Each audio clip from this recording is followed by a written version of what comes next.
accepted.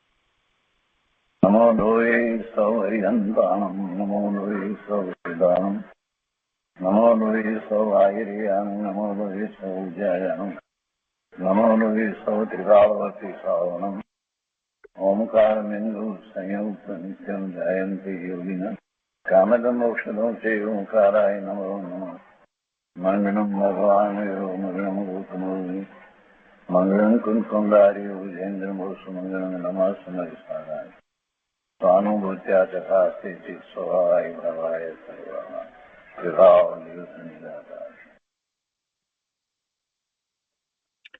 स्वानुभूति दर्शन प्रसमपूर्ति પૂજ્ય બહેન શ્રી ચંપાબેનની સ્વાનુભૂતિ માર્ગ પ્રકાશક તત્વચર્ચા એટલે સ્વાનુભૂતિ દર્શન.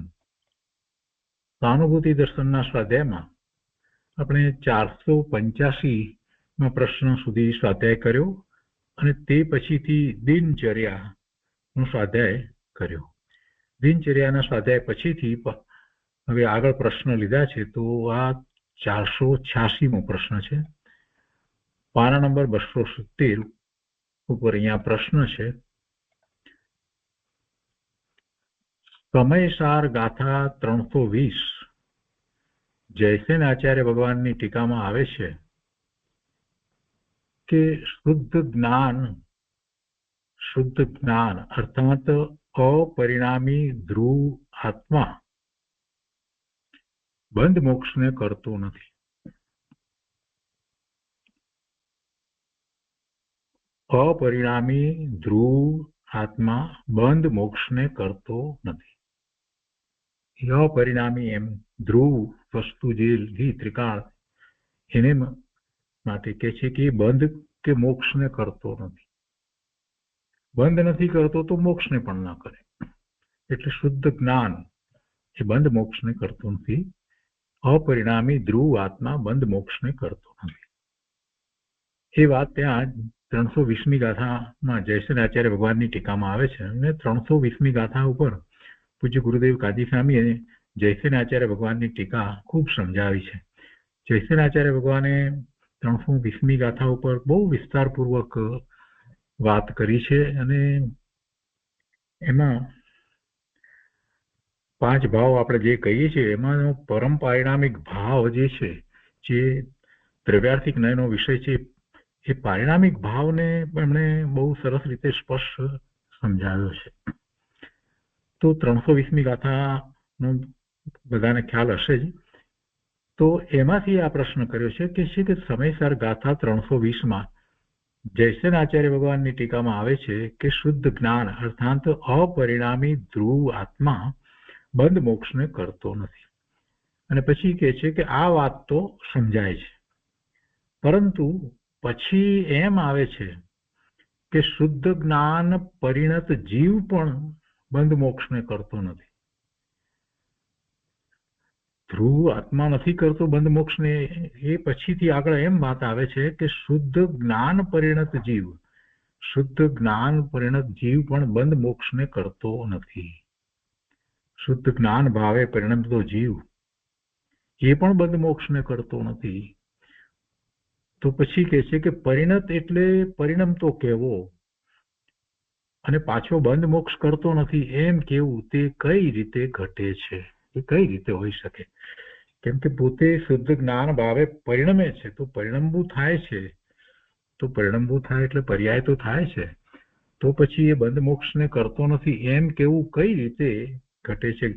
એમ કેવું કઈ રીતે હોઈ શકે? બહુ સરસ પ્રશ્ન કર્યો છે પ્રશ્નકારે. સમજપૂર્વકનો પ્રશ્ન કર્યો છે કે પરિણમે છે તો પર્યાય છે, અને પછી પર્યાય જે થઈ રહી છે તો એમાં એમ કેવું કે બંધ મોક્ષ કરતો નથી, એ કેવી રીતે બની શકે? શુદ્ધ આત્મા ધ્રુવ વસ્તુ, ત્રિકાળી ધ્રુવ વસ્તુ એ બંધ મોક્ષને કરતો નથી એમ કેવું એ તો સમજાય છે, એટલું સમજાય છે. પરંતુ અહીંયા પછી એમ કહેવામાં આવ્યું કે શુદ્ધ જ્ઞાન પરિણત જીવ પણ બંધ મોક્ષને કરતો નથી. તો કે છે કે પરિણત એટલે પરિણમતો કહેવો, અને પાછો બંધ મોક્ષ કરતો નથી એમ કેવું તે કઈ રીતે હોઈ શકે, કઈ રીતે ઘટે છે? પૂજ્ય બેનશ્રીએ સમાધાન બહુ વિસ્તારપૂર્વક આપ્યું છે, શાંતિથી સમજવાનું છે. પૂજ્ય ગુરુદેવે તો ઘણો વિસ્તાર કર્યો છે, સમજાવવામાં બાકી રાખ્યું નથી.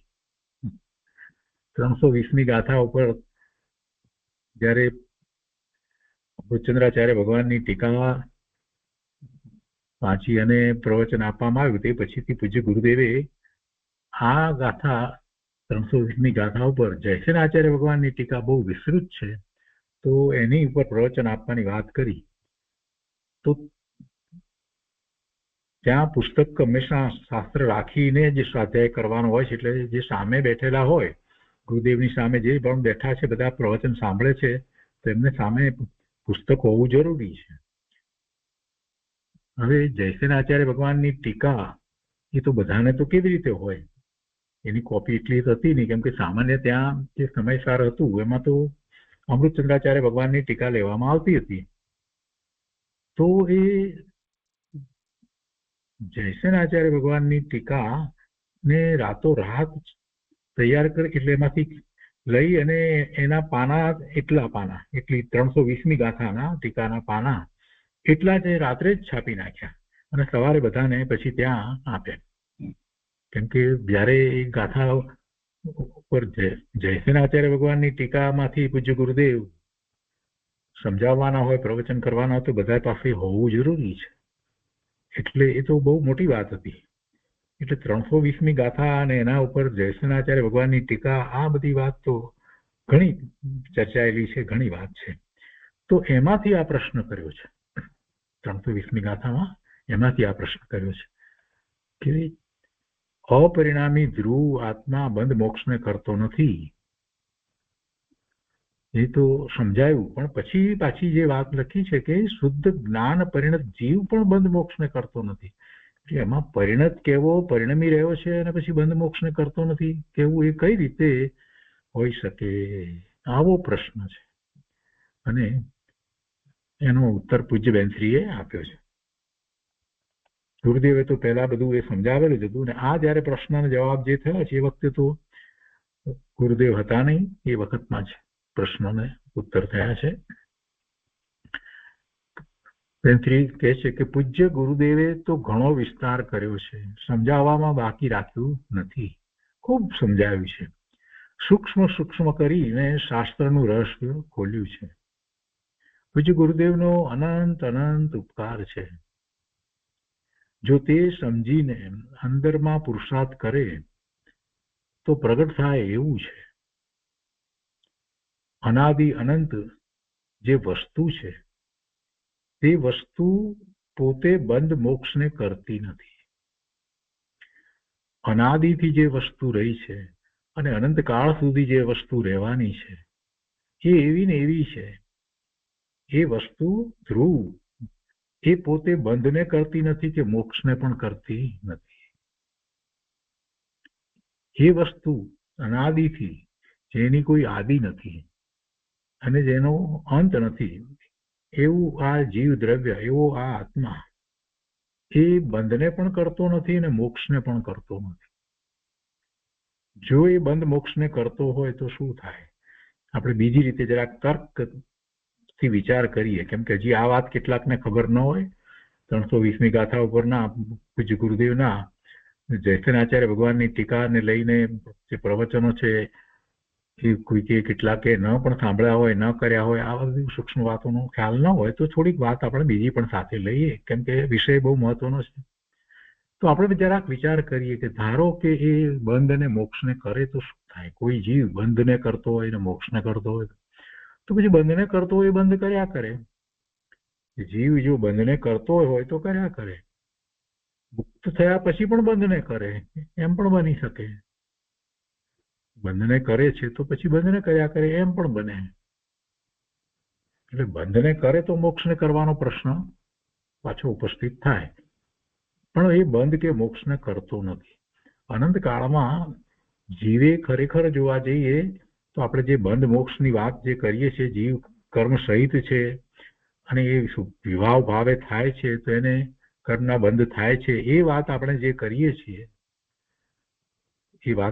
કરીએ છીએ અનંત કાળથી જીવનું રખડવું થાય છે અને પછી એ જયારે ધર્મ સમજે છે તો પછી કર્મ રહિત દશાને પણ એ પ્રાપ્ત કરે છે, એટલે મોક્ષને પણ કરે છે. આ જે વાત આપણે સમજીએ છીએ એ વાત જરાક જુદી રીતે છે.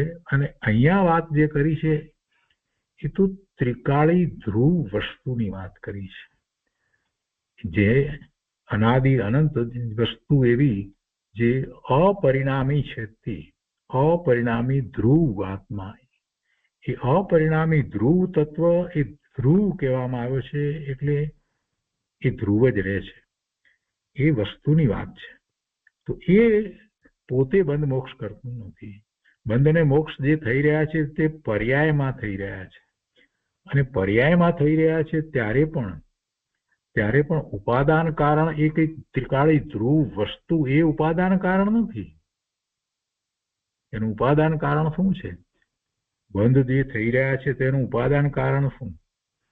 ઉપાદાન કારણ ક્ષણિક ઉપાદાન છે, એ સમયની એવી યોગ્યતા છે અને એમાં એનું લક્ષ્ય બહારમાં છે, પર તરફ લક્ષ છે, એટલે એને શુભ અથવા અશુભ એટલે કે પુણ્ય અને પાપની પ્રકૃતિના બંધ પડે છે, અને એ બધું પર્યાયમાં થાય છે. પણ એનું ઉપાદાન કારણ ત્રિકાળી ધ્રુવ વસ્તુ નથી, એ ક્ષણિક ઉપાદાન એટલે એની એ સમયની યોગ્યતા છે, એ ઉપાદાન કારણ છે. આટલી વાત સમજાઈ હોય તો પહેલી વાત તો સમજાઈ જાય કે અપરિણામી ધ્રુવ એ બંધને કરતો નથી, ને બંધને કરતો નથી તો મોક્ષને પણ કરતો નથી. એ તો ધ્રુવ એવું ને એવું જ વસ્તુ સ્વરૂપ રહ્યું છે. ગમે તે દશામાં હોય, ગમે તે પર્યાયમાં હોય, ગમે તે ગતિમાં હોય, કોઈ પણ માર્ગણાની અપેક્ષાથી વિચાર કરી તો ત્રિકાળી વસ્તુ ધ્રુવ જે છે એ તો ધ્રુવ જ છે. એ બંધને પણ કરતો નથી અને મોક્ષને પણ કરતો નથી. એટલે પહેલી તો આ વાત સમજવી જોઈએ. પ્રશ્નકારને તો આ વાત સમજાઈ ગઈ છે, એનો તો પ્રશ્ન બીજો છે, પણ એને આ વાત તો એને સમજાયેલી છે. એટલે બંધ મોક્ષને કરતો નથી એ વાત કદાચ કોઈને ન સમજાઈ હોય તો આપણે આટલી વાત લીધી છે. હવે પછીની જે વાત જે છે કે શુદ્ધ જ્ઞાન પરિણત જીવ પણ બંધ મોક્ષને કરતો નથી, તો એ પરિણમી રહ્યો છે અને પછી બંધ મોક્ષને કરતો નથી, એટલે પરિણત છે એમ કહી અને એટલે એ વાત પ્રશ્નકારને જરાક સમજવી છે. એ કેવી રીતે? તો પૂજ્ય બેનશ્રીએ પહેલા તો ગુરુદેવે આ બધું સમજાવ્યું છે એ વાત કરી, અને પછી હવે કહે છે કે અનાદિ અનંત જે વસ્તુ છે તે વસ્તુ પોતે બંધ મોક્ષને કરતી નથી. તે વસ્તુ સ્વભાવ છે, તે વસ્તુ સ્વભાવ છે, એવો વસ્તુનો સ્વભાવ છે કે પોતે બંધ કે મોક્ષને કરે નહીં, એવો એ વસ્તુનો સ્વભાવ છે. પરિણત એટલે કે જે સાધક અવસ્થાએ પરિણમેલો જીવ છે, તે જે પરિણમવું જે થઈ રહ્યું છે, પર્યાય જે થઈ રહી છે, એ સાધક અવસ્થાએ પરિણમેલો જીવ છે તેને માટે કહે છે. અને તે બંધ મોક્ષને કરતો નથી. કે છે કે પરિણત એટલે કે જે સાધક અવસ્થાએ પરિણમેલો જીવ છે તે, અને તે બંધ મોક્ષને કરતો નથી. અર્થાત જેને દ્રવ્ય દ્રષ્ટિ પ્રગટ થઈ છે તે બંધ મોક્ષને કરતો નથી.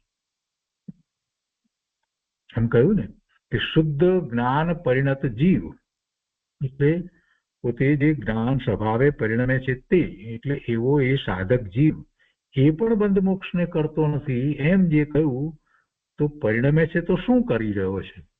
કેમ કે પરિણમે છે અને પાછો બંધ મોક્ષને કરતો નથી, એ કહેવું કઈ રીતે ઘટે છે?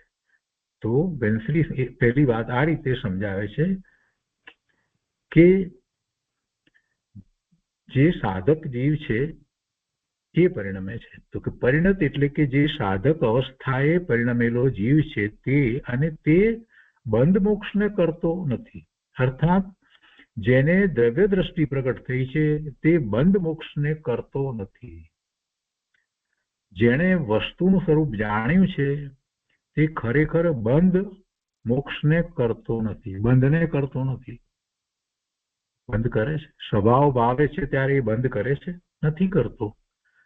જરાક જુદું પાડીને સમજીએ તો એ સમજાય એવું છે. જ્યારે એ સ્વભાવ ભાવે જ્ઞાન ભાવે છે ત્યારે એ બંધને કરે છે, નથી કરતો. એ બંધને નથી કરતો તો મોક્ષને પણ નથી કરતો. બંધ કરે તો પછી બંધ રહિત દશાને પણ કરે, પણ કહે છે કે જેણે વસ્તુનું રૂપ જાણ્યું છે તે ખરેખર, જેને દ્રવ્ય દ્રષ્ટિ પ્રગટ થઈ છે તે ખરેખર બંધને કે મોક્ષને કરતો નથી. કારણ કે દ્રવ્ય દ્રષ્ટિની અપેક્ષાએ તેણે દ્રવ્યને યથાર્થ ગ્રહણ કર્યું છે. દ્રવ્યને યથાર્થ ગ્રહણ કર્યું છે, દ્રવ્ય ઉપર દ્રષ્ટિ કરી છે, એટલે દ્રવ્ય દ્રષ્ટિની અપેક્ષાએ તે બંધ મોક્ષને કરતો નથી. એ શું કરે છે તો કે એને તો દ્રવ્ય દ્રષ્ટિ કરી છે, એને તો ઉપયોગને સ્વરૂપ તરફ વાળ્યો છે, એને તો ઉપયોગને સ્વરૂપ તરફ વાળ્યો છે. સ્વભાવ ભાવે એ પરિણમ્યો છે. એ ન તો બંધને કરે છે કે ન તો મોક્ષને કરે છે. મોક્ષ તો કર્મરહિત અવસ્થા, પૂર્ણપણે કર્મરહિત અવસ્થા જે છે એ તો થાય છે. હવે એક બીજી રીતે તર્ક દ્વારા પણ આ વાતને આપણે સમજીએ તો સમજી શકાય એવું છે. કર્મ જે છે, એક દરેક કર્મ એને સ્થિતિ બંધ હોય છે, અનુભાગ બંધ હોય છે, પ્રદેશ બંધ હોય છે. એટલે એ જેટલા પ્રમાણમાં પણ રાજકણો આવ્યા છે એ પ્રમાણે એનો પ્રદેશ બનશે. જે કોઈ પણ પ્રકૃતિ લઈએ કર્મની ને એને એની સ્થિતિ છે અને એ ફળ આપવાની શક્તિ અનુભાગ છે. તો જેટલો સમય સુધી એની સ્થિતિ રહેવાની છે એટલો સમય જ રહેશે, પછી એ ઉદયમાં આવી અને ફળ આપીને ખરી જવાનું જ છે. એટલે એવી વિપાક નિજરા તો સતત થઈ જ રહી છે. વિપાક નિજરા તો સતત થઈ જ રહી છે અને એમ સંપૂર્ણપણે વિપાક નિજરા બધા જ કર્મની થઈ જાય અને એક પણ નવું કર્મ બંધાય નહીં તો મુક્ત દશા થઈ જાય ને, તો એમાં તો એને કાંઈ કરવાનું છે, કાંઈ કરવાનું નથી. જે વિપાક નિજરા જ્યારે થઈ રહી છે એ વખતે નવો કર્મ બંધ ન કરે તો એ કર્મ ઘટતા શૂન્ય થઈ જવાના છે, કર્મ રહિત દશા થઈ જવાની છે. એટલે એ રીતે વિચાર કરીએ તો પણ એમ જ છે કે ભગવાન આત્મા જેને દ્રવ્ય દ્રષ્ટિ થઈ છે, આપણે એને સંવરની દશા કહીએ છીએ, જે વખતે આશ્રવ થતા નથી એવી દશા જેને કહેવામાં આવે છે. તો એવી આશ્રવ ન થતા હોય એવી સંવરની દશામાં થઈ શું રહ્યું છે તો કે નવો કર્મ બંધ થતો નથી, પણ પેલા જૂના પૂર્વના બંધાયેલા કર્મ, એ કર્મ તો દરેક સમયે ઉદયમાં આવે છે, ફળ આપે છે અને ખરી જાય છે. એટલે એવી નિજરા, વિપાક નિજરા તો થઈ જ રહી છે, પણ સંવર છે એટલે આશ્રવ થતો નથી, નવા કર્મ બંધાતા નથી. બીજી રીતે કહીએ તો કર્મનું બેલેન્સ ઘટતું જાય છે. તો આમાં એણે શું કર્યું? બંધ કર્યો? ના, મોક્ષને પણ કર્યો નથી.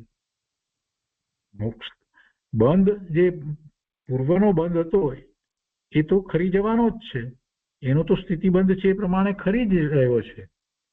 એટલે એ બંધને પણ નથી કરતો અને મોક્ષને પણ નથી કરતો. એ તો દ્રવ્ય દ્રષ્ટિ કરી અને સ્વભાવ ભાવે પરિણમી રહ્યો છે. એને તો દ્રવ્યને યથાર્થ ગ્રહણ કર્યું છે. એ તો જેવું દ્રવ્ય છે એવા દ્રવ્યમય થઈ ગયો છે. જેવા અનંત ગુણના ભવન રૂપ જે ભાવ છે એ એનો સ્વભાવ છે, તો એ સ્વભાવ ભાવે પરિણમી રહ્યો છે. એ તો જ્ઞાન ભાવે પરિણમી રહ્યો છે. એટલે આપણને જરાક વિચાર કરીએ તો ખ્યાલ આવે છે કે વાત તો બરાબર છે. કરવાનું જો કાંઈ હોય તો એ જ છે કે પરના લક્ષ્ય થતા શુભાશુભ ભાવો એ ન થવા, આશ્રવ ન થવા, સંવરની દશા રહેવી, એ જ મોક્ષનો ઉપાય છે. તો કરવાનું શું છે? કાંઈ કરવાનું નથી. કાંઈ ન કરવું કંઈ ન કરવું અને સ્વભાવ ભાવે રહેવું.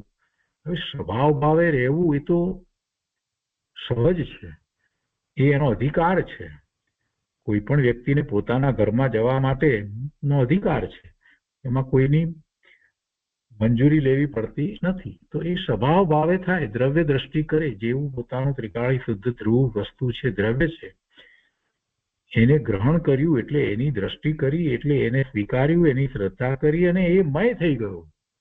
એના જ્ઞાન, જે ત્રિકાળી વસ્તુ છે એમાં જ્ઞાન નામનો ગુણ છે, દર્શન નામનો ગુણ છે, ચેતના છે. જ્ઞાન દર્શનની ચેતના દ્વારા એ પોતાના અનંત ગુણના અંદરમાં ચાલી રહેલા ભવનને અનુભવવા વાળો થઈ ગયો, એની સાથે એક રૂપ થઈ ગયો, દ્વૈત પણ રહેતો નથી.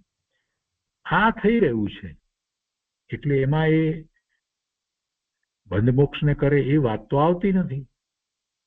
એટલે એ વાતને આમાંથી સમજવાની છે કે કારણ કે દ્રવ્ય દ્રષ્ટિની અપેક્ષાએ તેણે દ્રવ્યને યથાર્થ ગ્રહણ કર્યું છે. યથાર્થ ગ્રહણ કર્યું છે એટલે કે દ્રવ્યનો એવો સવિકલ્પ દશામાં સ્વીકાર કરી એ દ્રવ્ય અને આત્મસાત એ વાતને કરી અને એ મય થઈ ગયો છે. દ્રવ્ય ઉપર દ્રષ્ટિ કરી છે એટલે દ્રવ્ય દ્રષ્ટિની અપેક્ષાએ તે બંધ મોક્ષને કરતો નથી. હવે આગળ લઈએ. આગળ કે છે બીજી વાત, જે પરિણત શબ્દની અપેક્ષાથી જે વાત જે કરવામાં આવી, પ્રશ્ન કર્યો, એમાં પૂજ્યબેન શ્રી સમજાવે છે કે પરિણત કહીને આચાર્ય દેવ એમ કહે છે, જૈસે આચાર્ય દેવ પરિણત કહીને એમ કહે છે કે તે પરિણમે છે, એટલે કે પરિણામ અપરિણામી બંને સાથે હોય છે. અપરિણામી તે દ્રવ્ય છે, દ્રવ્ય અપરિણામી છે, દ્રવ્ય અપરિણામી કહેવાયું છે, એ અપરિણામી છે. પ્રગટ કઈ પરિણામ કરે છે એમ નથી, એનું અંદરમાં જે ચાલી રહ્યું છે જેને આપણે ભવન કહીએ છીએ, કેમ કે અનંત ગુણ છે અને ગુણ છે એટલે ભવન છે. પણ બીજા કોઈ પરિણામ દ્રવ્ય પોતે કરતું નથી, એટલે એને અપરિણામી કહેવામાં આવે છે. એ અપરિણામી છે. પરિણામ જે થઈ રહ્યા છે તે પર્યાય રૂપે છે, એટલે એ પરિણમે છે. તો કે છે કે તે પરિણમે છે એટલે કે પરિણામ અને અપરિણામી જે ધ્રુવ વસ્તુ છે એ બંને સાથે હોય છે. કેમ કે ધ્રુવ વસ્તુ જે દ્રવ્ય જે છે એને અપરિણામી અને અહીંયા પરિણામની વાત કરી છે, તો એના પરિણામ, એની એક અવસ્થા જે છે તે પરિણામ છે. બીજી તરફ આપણે દ્રવ્ય અપેક્ષા એ વાત એમ કહીએ છીએ કે દ્રવ્યને કોઈ એક અવસ્થા છે અને એ અવસ્થા બદલાયા કરે છે, એના પરિણામ છે. તો એ પરિણામ અને વસ્તુ ત્રિકાળ એક સરખી રહી છે, ધ્રુવ, એ અપરિણામી. તો કે જે પરિણામ અને અપરિણામી બંને સાથે હોય છે. પરિણામ અને અપરિણામી, અપરિણામી તે દ્રવ્ય છે, અપરિણામી તે દ્રવ્ય છે અને પરિણામ તે પર્યાય છે. પરિણામ તે પર્યાય છે. દરેક દ્રવ્યને એની એક અવસ્થા હોય છે, એને આપણે પર્યાય કહીએ છીએ. અને એ અવસ્થાનું પલટવું જે થાય છે એક પછી એક પછી એક, તો એ બધા એના પરિણામ કહેવાય છે. તો અપરિણામી તે દ્રવ્ય છે અને જે પલટે છે, અવસ્થા જેની પલટાય છે, બદલાય છે, તે પરિણામ છે, તે પર્યાય છે. હવે બેનશ્રી કહે છે કે સાધક અવસ્થાએ પરિણમેલો જીવ છે તે વાસ્તવિક રીતે વસ્તુ સ્વરૂપને જાણે છે. જે સાધક અવસ્થાએ પરિણમી રહેલો જીવ છે, પરિણમેલો છે જે જીવ, તે વાસ્તવિક રીતે ખરેખર તે વસ્તુ સ્વરૂપને જાણે છે, દ્રવ્યને જાણે છે. તેથી તે બંધ મોક્ષને કરતો નથી. વાસ્તવિક રીતે પરિણમેલો જીવ જ વસ્તુ સ્વરૂપને જાણે છે અને તે દ્રવ્ય અપેક્ષાએ બંધ મોક્ષને કરતો નથી. દ્રવ્ય અપેક્ષાએ બંધ મોક્ષને કરતો નથી. એ વસ્તુ સ્વરૂપ જેવું છે એવું એ જાણે છે. વસ્તુ સ્વરૂપ અનાદિ અનંત જેમ છે તેમ જ્ઞાન પરિણત જીવે જ જાણ્યું છે. વસ્તુ અનાદિની છે, વસ્તુ કહો, આત્મા કહો, જીવ કહો, એ અનાદિથી છે અને અનંતકાળ સુધી રહેવા વાળી વસ્તુ છે. એ વસ્તુનું સ્વરૂપ અનાદિ અનંત જેમ છે તેમ જ્ઞાન પરિણત જીવે જ જાણ્યું છે. જ્ઞાન ભાવે પરિણમી રહ્યો છે એ જીવે જ એ વસ્તુ સ્વરૂપને જેમ છે તેમ જાણ્યું છે, યથાર્થ જાણ્યું છે કે આ મારું સ્વરૂપ છે. જે વસ્તુ છે તે બંધાતી નથી, જે વસ્તુ છે તે બંધાતી નથી, એમાં તો કોઈ ફેર પડતો નથી. જેટલા ગુણ છે એટલા જ રહે છે, વધઘટ થતી નથી. એને કંઈક કર્મ અંદર પહોંચી અને કંઈક નુકસાન કરતું નથી, કાંઈ થતું નથી. એટલે એ વસ્તુ છે તે બંધાતી નથી. બંધ ક્યાં છે? બંધ છે તે પર્યાયમાં છે, દ્રવ્યમાં બંધ નથી.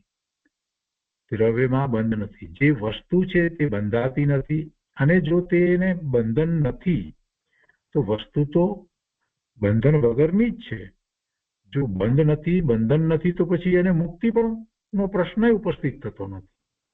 જો તેને બંધન નથી તો મુક્તિ કોની? વસ્તુની તો કોઈ મુક્તિ છે જ નહીં. માટે વસ્તુ સ્વભાવમાં બંધ કે મુક્તિ નથી. વસ્તુના સ્વભાવમાં બંધ નથી કે મુક્તિ નથી. તો ક્યાં છે? એ બધું પર્યાયમાં છે, એ અવસ્થામાં છે, અને તેમાં બંધન કે મુક્તિ નથી. વસ્તુ સ્વભાવમાં બંધન કે મુક્તિ નથી, અને તે જ્ઞાન પરિણત જીવે જ જાણ્યું છે. વસ્તુનો સ્વભાવ કેવો છે, વસ્તુ કેવી છે, વસ્તુ ત્રિકાળ એક સરખી રહે છે, ધ્રુવ છે, અને એમાં કોઈ બંધ નથી, એમાં કોઈ મલિનતા નથી, એમાં કઈ વધઘટ નથી.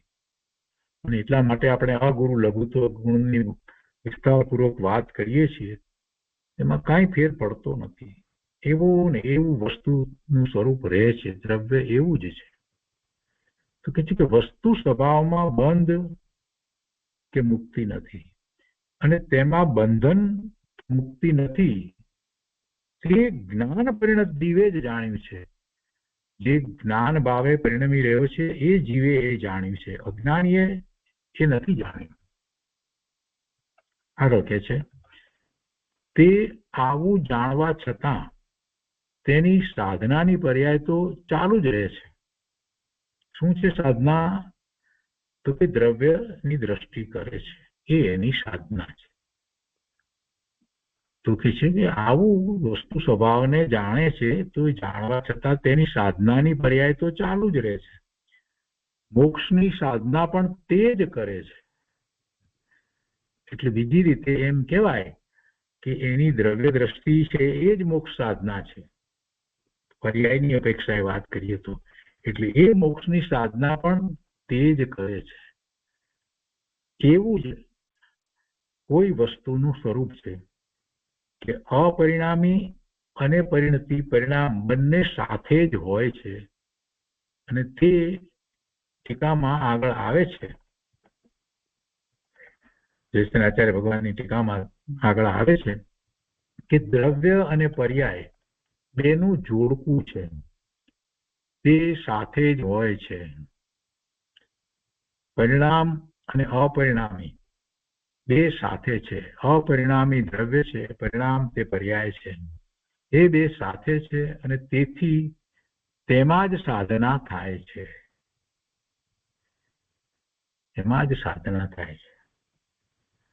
તમે દ્રવ્યને માનો અને પર્યાયને ન માનો તો કેમ ચાલશે? વેદાંતની દ્રષ્ટિ જે છે એ પણ બરાબર નથી, અને બૌદ્ધની દ્રષ્ટિ જે પર્યાયને જ માને અને દ્રવ્યને ન માને તો એ દ્રષ્ટિ પણ બરાબર નથી. અહીંયા તો દ્રવ્ય અપરિણામી અને પર્યાય એટલે એ પરિણામ છે. દ્રવ્ય પર્યાય તો એ બેનું જોડકું છે, અને પરિણામ અને અપરિણામી બે સાથે છે, અને તેથી તેમાં જ સાધના થાય છે. બંધ જે છે તે પર્યાયમાં છે. બંધ જે છે તે ક્યાં છે? બંધ જે છે તે અવસ્થા છે, અવસ્થા રૂપે છે બંધ. એ પર્યાયમાં છે. તો મુક્તિ મોક્ષ છે એ પણ ક્યાં છે? એ પર્યાયમાં છે. એ પણ પર્યાયમાં છે, દ્રવ્યમાં નથી. દ્રવ્યને બંધ પણ નથી અને મોક્ષ પણ નથી, અને દ્રવ્ય બંધને મોક્ષને કરતો નથી. આગળ કહે છે બંધ મોક્ષને નથી કરતો તે ખરું તો સાધક અવસ્થા વાળા જીવે જાણ્યું છે. આપણે દ્રવ્યશ્રુતના અભ્યાસ દ્વારા આપણે જાણીએ છીએ, વિચાર કરીએ છીએ અને ચિંતન કરી અને આગળ વધીએ છીએ, પરંતુ જે સાધક અવસ્થામાં છે, જેને આત્માની અનુભૂતિ થઈ છે, એને એ સ્પષ્ટ જણાયું છે કે બંધ મોક્ષને નથી કરતો. દ્રવ્ય જે છે, ત્રિકાળ ધ્રુવ વસ્તુ છે, તે બંધ મોક્ષને નથી કરતું. તો તે ખરેખરું તો કોને જાણ્યું છે? તો કે સાધક અવસ્થા વાળા જીવે જાણ્યું છે. કોઈએ બુદ્ધિથી જાણ્યું હોય તે જુદી વાત છે. જેમ કે આપણે અત્યારે આ દ્રવ્યશ્રુતનો અભ્યાસ કરીને શાસ્ત્રના અભ્યાસ દ્વારા આ વાત જાણીએ છીએ, બુદ્ધિપૂર્વક જાણીએ છીએ, તો એ વાત જુદી છે. પણ ખરેખરું જાણવું તો કોને છે? જે સાચા સાધક છે, જેને અનુભૂતિ થઈ છે, એને છે. એટલે કોઈ બુદ્ધિથી જાણે એ જુદી વાત છે, પણ આ તો તેણે અંદરની પરિણતિ પ્રગટ કરીને જાણ્યું છે. સાધક છે ને, એની એવી પરિણતિ થઈ છે, દ્રવ્ય દ્રષ્ટિ થઈ છે, અનુભૂતિ થઈ છે, અને એને એ જાણ્યું છે કે દ્રવ્ય જે છે તે ત્રિકાળ શુદ્ધ છે, અનંત ગુણનો પિંડ એવો જ પોતે છે. એટલે એણે એ જાણ્યું છે, અને એ દ્રવ્ય તો શુદ્ધ જ છે, શુદ્ધ જ પરિણમી રહ્યું છે. એટલે એ કઈ બંધ કરે એવો તો પ્રશ્ન ઉપસ્થિત થતો જ નથી. સાધકને પોતાનો આત્મા ગ્રહણ થતા, એટલે આવો શુદ્ધ આત્મા એ ગ્રહણ થતા એનો પેલા નિર્ણય થાય છે, પછી એ નિર્ણય થયો છે એવો જ બરાબર સ્વીકાર થઈ જાય છે, અને પછી એવી અનુભૂતિ કરે છે. તો એવા સાધકને પોતાનો આત્મા ગ્રહણ થયો એમ કહેવાય. અનુભવ કરે ત્યારે ગ્રહણ થયો.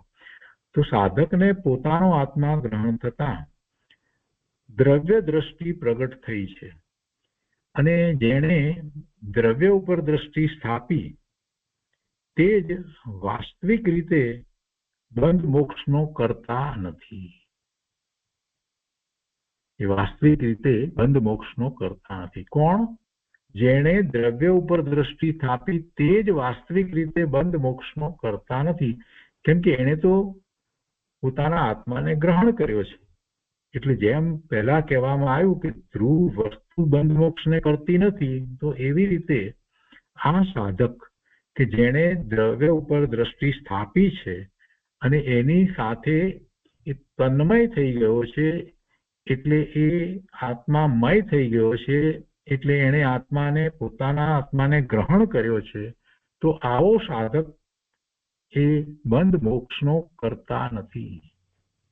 જેણે દ્રવ્ય ઉપર દ્રષ્ટિ સ્થાપી છે તે જ વાસ્તવિક રીતે બંધ મોક્ષનો કરતા નથી. એટલે આચાર્ય ભગવાને પછી એમ કહ્યું, તો પણ સાધનાની પર્યાય તો તેને ચાલુ જ છે, અને સાધનાની પર્યાય એ જ રીતે ચાલુ છે. એટલે શું થાય છે? આપણે તર્ક દ્વારા પણ સમજી શકીએ કે જયારે એમ જ થઈ રહ્યું છે તો શું થાય? આશ્રવ થતા નથી, નવા બંધ પડતા નથી, અને જૂના બંધ જે છે એ તો ખરી રહ્યા છે, કરતા કરતા કરતા બધા જ કર્મના બંધ જે છે એ પૂર્ણપણે ખરી જશે. અને એ તો મુક્ત દશા છે. એ તો એ દશામાં મુક્તિ છે. વસ્તુ તો આમે મુક્ત જ હતી. ત્રિકાળ વસ્તુ દ્રવ્ય તો મુક્ત જ છે, એ તો શુદ્ધ જ છે. ત્રણેય કાળે દ્રવ્ય તો શુદ્ધ જ રહે છે. આ તો મોટામાં મોટી સમજવાની વાત છે કે આ આત્મદ્રવ્ય ક્યારેય મલિન થતું નથી. મલિનતા બધી પર્યાયમાં. વસ્તુ તો ત્રિકાળ એવી ને એવી જ રહે છે, અને એવી ને એવી છે એટલે એવી ને એવી પ્રાપ્ત થાય છે. એવી ને એવી છે, શુદ્ધ છે એવો નિર્ણય કરી અને એનું લક્ષ્ય કરી અને એની સાથે તન્મય થવાથી, તે મય થવાથી એને આનંદની અનુભૂતિ પણ થાય છે. એ જ રત્નત્રયના પરિણામ પણ છે. તો એ બધું પરિણામ છે. એવા પરિણામ જયારે થઈ રહ્યા છે ત્યારે નવા બંધ તો પડતા નથી, અને જૂના બંધ જે છે એ ખરી રહ્યા છે. એટલે શુદ્ધિની વૃદ્ધિ થતા, નિજરા થતા છેવટે પૂર્ણપણે શુદ્ધિ થઈ જાય છે અને એ જ મોક્ષની દશા છે, ભાવ મોક્ષની દશા છે. પછી દ્રવ્ય મોક્ષની દશા અને ભાવ મોક્ષની દશા બંને પૂર્ણ થતા એ સિદ્ધ થાય છે. અહીંયા કે છે કે વાસ્તવિક રીતે બંધ મોક્ષનો કરતા એ નથી. સાધક કે જેણે દ્રવ્ય ઉપર દ્રષ્ટિ સ્થાપી છે તે જ વાસ્તવિક રીતે બંધ મોક્ષનો કરતા નથી. તો પણ સાધનાની પર્યાય તો તેને ચાલુ જ છે. આ જ સાધનાની પર્યાય છે ને, દ્રવ્ય ઉપર દ્રષ્ટિ કરી અને દ્રવ્યમય થઈ જાય, દ્રવ્યને એ ગ્રહણ કરે છે, આત્માને ગ્રહણ કરે છે. આ એની સાધના છે. તો એવી સાધનાની પર્યાય તો તેને ચાલુ જ છે. આ પરિણતિ છે, તો આવી પરિણતિ એને ચાલુ છે. આચાર્ય દેવ કહે છે કે પરિણત એટલે કે જીવનો સ્વભાવ પરિણામી પણ છે અને અપરિણામી પણ છે. એમ બંને વસ્તુ સ્વભાવને આચાર્ય દેવ સાબિત કરે છે. એટલે જે અપરિણામી છે, જે બદલાતું નથી, એવું ને એવું જે દ્રવ્ય રહે છે અને એની જે અવસ્થા છે એમાં બદલવું થાય છે, એવા પરિણામ પણ થઈ રહ્યા છે. એટલે પરિણામી ને અપરિણામી, દ્રવ્ય અને પર્યાય એનું જોડકું એ બંને સાથે જ છે. એમ એ બંને વસ્તુ સ્વભાવને આચાર્ય દેવ અહીંયા સાબિત કરે છે. એકલા દ્રવ્યની વાત નથી કરવી, પર્યાયની પણ સાથે વાત અહીંયા કરી છે આચાર્ય દેવે. હવે આગળ કહે છે કે જે અપરિણામી છે તેને જ્ઞાન પરિણત જીવે જાણ્યો છે. અપરિણામીને કોણ જાણે? એનું લક્ષ કરનારો જે છે તે જાણે. એનું લક્ષ કરનાર કોણ છે? પોતે છે. કેવી રીતે એનું લક્ષ કરે છે? તો ઉપયોગ એ તરફ વળે છે, જ્ઞાન દર્શનના ઉપયોગ વળે છે. એટલે કે જે જ્ઞાન ભાવે પરિણમે છે, જ્ઞાન પરિણત જીવી છે, એ અપરિણામી દ્રવ્યને જાણે છે. એટલે જે અપરિણામી છે તેને જ્ઞાન પરિણત જીવે જાણ્યો છે, તેમજ તેને જ સાધનાની પર્યાય શરૂ કરી છે. આ જ સાધનાની પર્યાય છે. એ જ્ઞાન પરિણત થયો છે અને ત્રિકાળી અપરિણામી દ્રવ્ય ધ્રુવ વસ્તુ જે છે એને જાણે છે, એમાં તન્મય થઈ અને જાણે છે, તે મય થઈને જાણે છે. એ તો સાધનાની પર્યાય છે. આમ વાસ્તવિક રીતે પરિણત અને અપરિણામીને સાધક જીવ જ બરાબર જાણે છે. વાસ્તવિક રીતે પરિણતિ જે એવો પરિણમ્યો છે એવો એ પરિણતિને અને અપરિણામી એ બંનેને એ જ જાણે છે. સાધક જીવ જ બરાબર જાણે છે. દ્રવ્ય દ્રષ્ટિમાં તો મતિશ્રુત જ્ઞાનના ભેદ તથા ઉપશમ ક્ષયોપશમ ક્ષાયિકના ભેદ પણ નથી. દ્રવ્ય દ્રષ્ટિમાં કોઈ ભેદ નથી. મતિ અને શ્રુત જ્ઞાન તો એ જ્ઞાનના ઉઘાડની અપેક્ષાએ આપણે વાત કરીએ છીએ કેટલું એનો ઉઘાડ છે. અને એમાં એ મતિ શ્રુત જ્ઞાનને સ્વ તરફ વાળવું એટલે કે જેટલો એનો આત્મનો ઉઘાડ છે, જ્ઞાનનો ઉઘાડ છે, તો એ ઉપયોગને સ્વ તરફ વાળે છે. એટલે મતિ શ્રુત જ્ઞાન જે છે તે સ્વ તરફ વળી ગયું. શાસ્ત્રમાં એ રીતે વાત કરવામાં આવી છે. તો કે છે કે દ્રષ્ટિમાં તો મતિ શ્રુત જ્ઞાનના ભેદ નથી અને ઉપશમ ક્ષયોપશમ કાયિકના ભેદ પણ નથી. દ્રષ્ટિ તો વસ્તુને સ્વીકારે છે, પોતાની ત્રિકાળ ધ્રુવ વસ્તુ છે એ તરફ દ્રષ્ટિ કરી છે. એ દ્રષ્ટિ એને સ્વીકારે છે, એની શ્રદ્ધા કરે છે, એને માને છે, એના મય થઈ જાય છે, તે મય થાય છે, તન્મય થાય છે. એટલે દ્રવ્ય દ્રષ્ટિ અખંડ અને અભેદને ગ્રહણ કરે છે. છતાં પણ ભેદ હોય છે તેને જ્ઞાન જાણે છે. દ્રષ્ટિ અખંડ અને અભેદને ગ્રહણ કરે છે, છતાં પણ ભેદ હોય છે તેને જ્ઞાન જાણે છે. અહીંયા દ્રષ્ટિ અખંડ અને અભેદને ગ્રહણ કરે છે ત્યારે આપણે એ વાત જે કહીએ છીએ કે દર્શન ઉપયોગ જે છે તે કેવી રીતે ગ્રહણ કરે છે અને જ્ઞાન ઉપયોગ છે તે કેવી રીતે ગ્રહણ કરે છે. તો જ્ઞાન ઉપયોગ વિશેષપણે જાણે છે, દર્શન ઉપયોગ જે છે તે સામાન્ય અવલોકે છે અને એ જ શ્રદ્ધાનું કારણ છે. એટલે દ્રવ્ય દ્રષ્ટિ અખંડ અને અભેદ ને ગ્રહણ કરે છે, છતાં પણ ભેદ હોય છે તેને જ્ઞાન જાણે છે. ભેદ અને અભેદ સાથે રહે છે. ભેદ અને અભેદ સાથે રહે છે. દ્રવ્ય અપેક્ષાએ વસ્તુ અખંડ હોવા છતાં ગુણ પર્યાય અપેક્ષાએ તેમાં ભેદ પડે છે. બંને અપેક્ષાઓ જુદી છે. પરિણામ અપરિણામી વિરોધી દેખાતા હોવા છતાં બંને સાથે રહે છે અને મુક્તિના માર્ગમાં બંને સાથે જ હોય છે. કોઈ દ્રવ્ય પર્યાય વિનાનું હોતું નથી અને કોઈ પર્યાય દ્રવ્ય વિના હોતી નથી. અપરિણામી ઉપર જોર છે અને તેની ઉપર દ્રષ્ટિ સ્થાપી છે તો પણ સાધના પરિણામમાં જ થાય છે. સાધના થાય છે એ તો એક એક સમયના પરિણામો જ થઈ રહ્યા છે.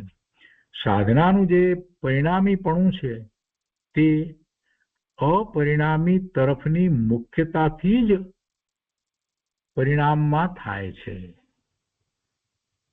એ સિવાય કઈ સાધના થતી નથી. અપરિણામી તરફની મુખ્યતાથી એ તરફ વળી જાય છે ત્યારે જ એવા પરિણામ થાય છે. ને આવો પરિણામ અપરિણામીનો સંબંધ છે અને તેને જ્ઞાન બરાબર ગ્રહણ કરે છે.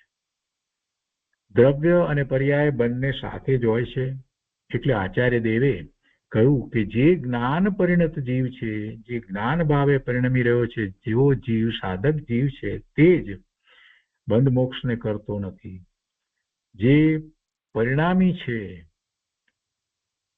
સાધના રૂપે પરિણમેલો છે, તેને દ્રવ્ય દ્રષ્ટિ પ્રગટ થઈ છે અને તે જ ખરો નાયક છે. એ જાણનારો છે પણ એ બંધ મોક્ષને કરતો નથી. જ્ઞાન પરિણામી જે જીવ છે એટલે જ્ઞાન ભાવે પરિણમી રહ્યો છે તે જીવ એટલે જ્ઞાન પરિણામી જે જીવ છે તેને સમ્યક દર્શન, સમ્યક જ્ઞાન, સમ્યક ચારિત્ર છે એવા એને પરિણામ થાય છે. તે પરિણામીપણું જેને છે, એવા પરિણામ જેને થઈ રહ્યા છે તેને દ્રવ્ય દ્રષ્ટિ પણ સાથે જ રહે છે. અર્થાત તેને દ્રવ્ય દ્રષ્ટિપૂર્વક સાધનાની પર્યાય સાથે રહે છે. સાધનાની પર્યાયમાં આવા સમ્યક દર્શન, સમ્યક જ્ઞાન, સમ્યક ચારિત્રના પરિણામ થઈ રહ્યા છે અને એની દ્રષ્ટિ દ્રવ્ય ઉપર છે. તો તે દ્રવ્ય દ્રષ્ટિ દ્રવ્યમાંથી બધા ભેદને કાઢી નાખે છે. તો પણ જે પર્યાય કાઢી નાખે છે તેમાં જ સાધના શરૂ થાય છે. શું કહે છે કે તે દ્રવ્ય દ્રષ્ટિ દ્રવ્યમાંથી બધા ભેદને કાઢી નાખે છે.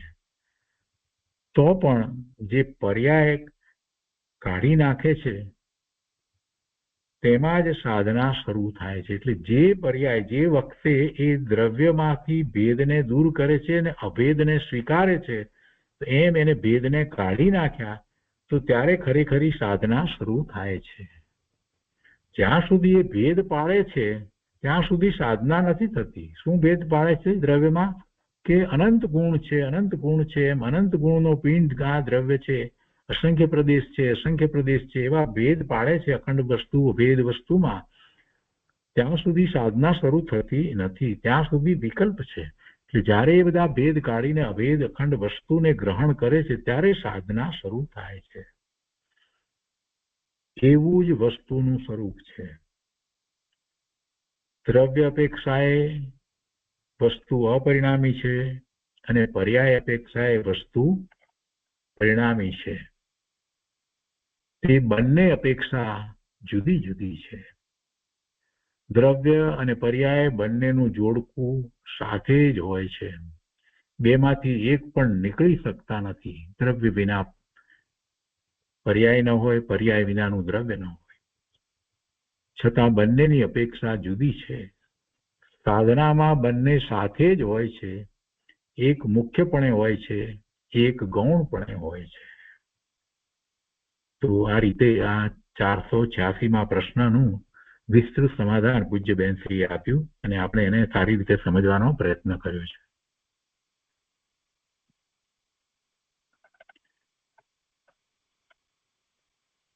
અને એના પછીનો પ્રશ્ન જે છે એ એના સંબંધીનો છે. એટલે આપણે લઈએ કે બંને વાત તેને પોતાના લક્ષમાં કેવી રીતે રાખવી. આ વાત કર્યા પછીથી નો પ્રશ્ન છે તે કહે છે કે બંને વાત તેને પોતાના લક્ષમાં કેવી રીતે રાખવી સમજ છે, સમજે તો બધી વાત બરાબર લક્ષમાં રહે છે, એમાં કઈ મોટી વાત નથી. પછી બંસરી કહે છે કે બંને વાત લક્ષમાં રાખવી જોઈએ, પણ એક નાયક મુખ્ય હોય છે. જીવે દ્રવ્ય દ્રષ્ટિ અનાદિથી કરી નથી, દ્રવ્ય તે મુખ્ય છે, તો પણ પર્યાય સાથે હોય છે. દ્રષ્ટિનો વિષય જે છે તે ત્રિકાળ શુદ્ધ છે, અને એવી દ્રષ્ટિ કરે છે અને જે પરિણામ થાય છે એ પર્યાય છે, એ નિર્મળ પર્યાય છે. દ્રવ્ય છે તે પર્યાય વગરનું હોતું નથી, અને પર્યાયને દ્રવ્યનો આશ્રય છે. પર્યાયને દ્રવ્યનો આશ્રય છે. પર્યાય દ્રવ્ય વિના કેવી રીતે હોય? કોની પર્યાય, કોની અવસ્થા? કોઈ દ્રવ્યની અવસ્થા હોય ને, તો એવો દ્રવ્ય પર્યાયનો સંબંધ છે. તો તેની દ્રષ્ટિ અનાદિથી પર્યાય ઉપર છે. જીવને અનાદિથી દ્રવ્ય દ્રષ્ટિ નથી થઈ, એની પર્યાય ઉપર દ્રષ્ટિ છે. તો એ દ્રષ્ટિને એને ફેરવી અને દ્રવ્ય તરફ દ્રષ્ટિ કરવી, દ્રવ્ય દ્રષ્ટિને મુખ્ય કરવી.